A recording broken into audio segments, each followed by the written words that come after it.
YouTube. We're here today to talk about 80% lowers. For those who don't know what they are, an 80% lower is a blank or an unfinished lower receiver for a firearm. It has caused a big ruckus. It's gotten a lot of people talking. Legislators from the top to the bottom of government are discussing what to do about it. For those who have seen a little tiny snippets on the news, little bits and pieces of the debate, I'll sort of break it down on how this came about. And I'm going to use my home state as an example, California. We're one of the states with, I'd say we're in the top 5 toughest gun law states in the union.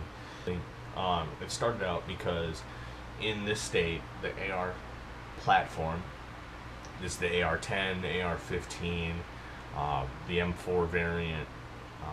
These are firearms that are mil-spec or have a military appearance. They look aggressive and have been labeled as assault weapons. A lot of the people that go, well, what's an assault weapon? It's a high-capacity weapon. It's a high-capacity semi-automatic weapon. That's what an assault weapon is. No. An AK-47, for example, which I've been shot at by many of them, an AK-47 is a weapon that's fully automatic that shoots 7.62 man-killing sized rounds. That's an assault weapon. An STG-44, which is one of the very earliest assault weapons, was a big, individual use machine gun that fired a higher rate of fully automatic. That's an assault weapon. The AR platform, the AR-10, the AR-15, the Cal Legal M4, those are not assault weapons. The AR-10 and AR-15 is a semi-automatic look-alike of an assault weapon. It's a good sporting weapon. In some cases, it's a good small game weapon, but it's not an assault weapon. It's just not. And the Cal Legal M4 is like it's like a neutered look-alike of an assault weapon. It's got a fixed magazine well. It only holds like 5 rounds. You have to break it down shotgun style in order to load it. It's not an assault weapon, and only the people who don't know anything about guns believe it's an assault weapon. But anyway, we're not here to debate too much about assault weapons. What we're here to talk about is how this came to be. And in California law, the AR-10, AR-15, and M4 Cal Legal weapons have been, or sporting rifles have been attacked by legislation on a repeated basis.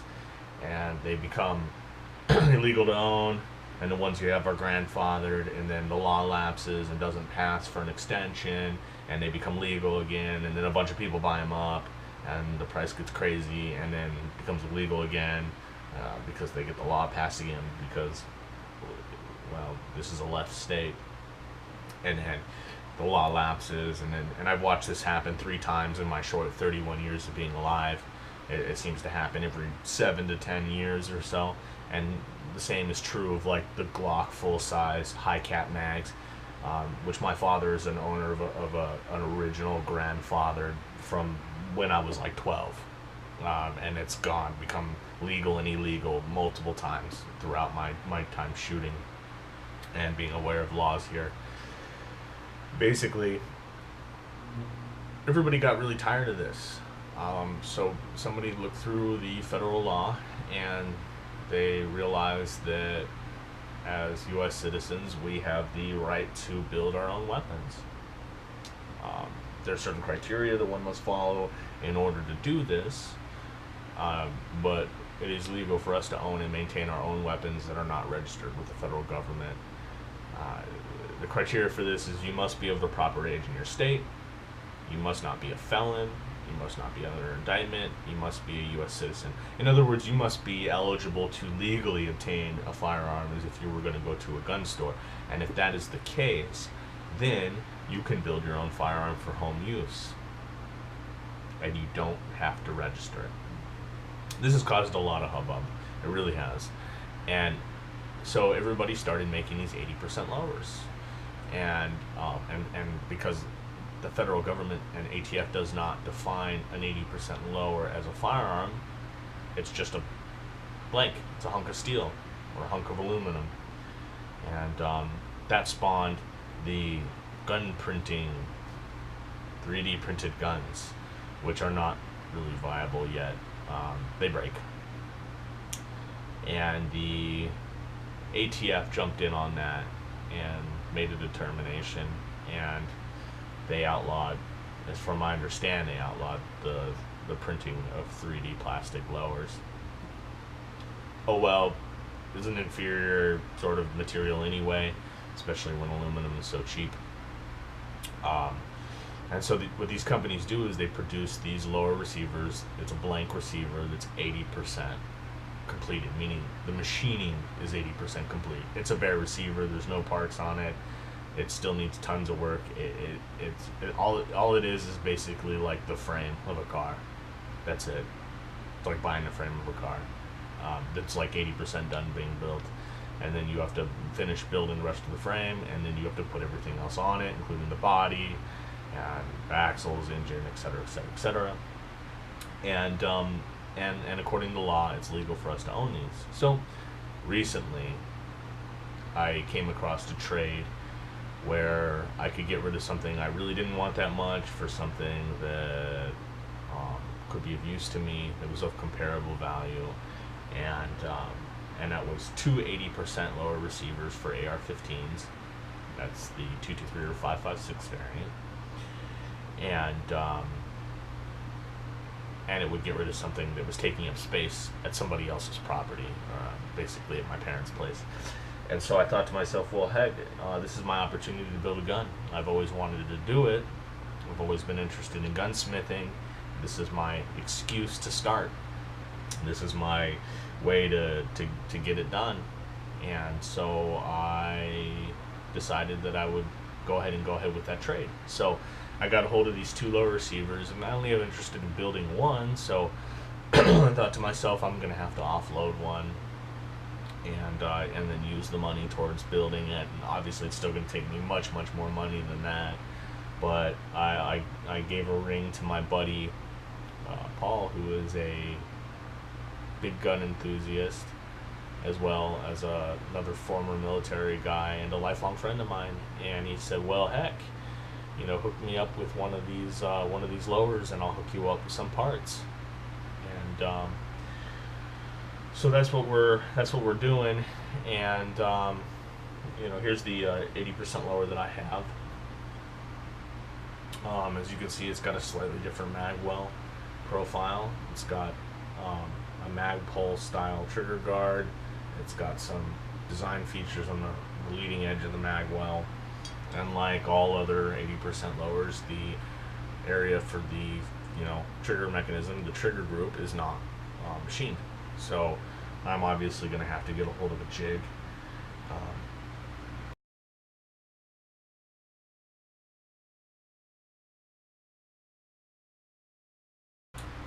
I'll get into discussing who this 80% lower is built by, because obviously, as you can see, there's literally no, except for safe and fire, there's no markings on this thing literally anywhere to be had. And that's good, because I'm probably going to put my own logo on it, because I'm going to truly make this my weapon as much as possible. And I really looking forward to doing this. I'm hoping I can get some help doing this, because it's an expensive process, and otherwise it's going to take me forever. It really is. So I may be talking to the manufacturer of this 80% lower and looking for a little bit of help, maybe a small sponsorship, maybe loan me a jig that I'll give back after I'm done, or hook me up with some parts, or both, or whatever, and I'll put together kind of an in-video advertisement, pull the regular advertising off, and get sort of a cool video put together with music and the whole nine. Anyway, the purpose of this firearm for me is not to have a weapon that's unregistered, although I don't plan on registering it. the reason that I want to have one that is unregistered is because I wanna build this as a coyote weapon. I want to use it for hunting coyote. I do plan to do so completely legally, and I also want to use it for target shooting at the range, obviously. And so, bearing those things in mind, I'm interested in getting the community's thoughts on what good companies for certain parts are. What sort of parts I should be staying away from. You know what stuff would be cool to have on this weapon without making it tactical, because I have no interest in that. As well as just some general feedback on how people feel about the 80% lowers, and anybody else's experience on building theirs. If you have videos up building one of these, I've done a lot of research, but if you jump on my video and have a bunch of experience building these and give me your thoughts and let me know you have a video on it, I'll be happy to feature your video in subsequent build stuff, and sort of spotlight you spotlight me. We'll look out for each other, kind of a thing, and maybe get some good talks, some good education going around, and have a good time. So let me know what you guys think. Talk to you later.